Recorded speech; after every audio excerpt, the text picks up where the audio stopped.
अस्सलाम वालेकुम। कैसे हैं आप सब? हो के ठीक होंगे।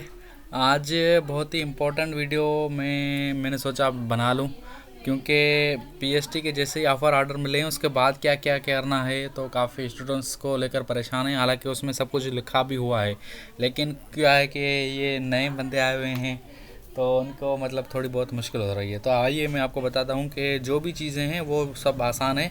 आपको कौन सी दो मेन चीज़ें हैं जिस पे आपको फोकस करना है। सबसे पहले आपको दिए गए हैं 15 दिन, और 15 दिन में आपको क्या क्या करना है कि मेन डॉक्यूमेंट्स ऑफ़र ऑर्डर के बाद आपको क्या करना है, मेडिकल टेस्ट करवानी है डीएचओ ऑफिस में, जो भी आपके सिटी के करीब होता है, डिस्ट्रिक्ट हेल्थ ऑफिस, ठीक है। और पुलिस क्लियरेंस, ये दो चीज़ें तो मेन है, बिल्कुल मेन। किसी किसी डिस्ट्रिक्ट में क्या होता है कि मेडिकल टेस्ट से पहले भी क्या हो रहा है, बायोमेट्रिक वेरिफिकेशन हो रही है और बाद में मेडिकल हो रहा है। उसके बाद पुलिस वेरिफिकेशन में भी बायोमेट्रिक हो रहा है और बाद में क्लियरेंस हो रही है, क्योंकि वो आपकी डेटा वहाँ पे मौजूद ऑलरेडी होगी। उन्होंने लिस्टें वगैरह सेंड कर दी हैं कि ये न्यू बंदे हैं, इनकी टेस्ट वगैरह करवानी है। अभी आपको बताता हूँ क्या क्या चीज़ें मेन है। मेडिकल में आपको, हेल्थ में आपको अच्छा होना चाहिए, और आपको अगर हेपाटाइटिस वगैरह जैसी डिजीज़ है तो अभी से अपना इलाज करा लें।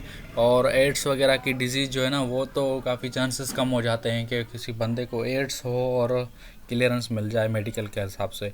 पुलिस क्लियरेंस में हिसाब से कि आपको क्या करना है, एक लिंक होती है, उसको आपको ओपन करना होता है। उसके बाद अगर आपको कोई एनसी वगैरह नहीं कटी हुई, कोई केस वगैरह नहीं है, ठीक है ना, आप जो पुलिस क्लियरेंस आपको सर्टिफिकेट मिल जाएगा। बाकी जो भी काम है अपना अपना जल्दी करा लें 15 दिन से पहले, क्योंकि फिर बाद में भी हो जाएगा मसला, लेकिन थोड़ा बहुत इश्यू कर सकते हैं। इसे इश्यू से बचने के लिए ऐसा करें कि आप पहले से ही जो है ना प्रिपेयर लें। ठीक है, मिलते हैं अगले वीडियो में, तब तक के लिए अल्लाह हाफिज़।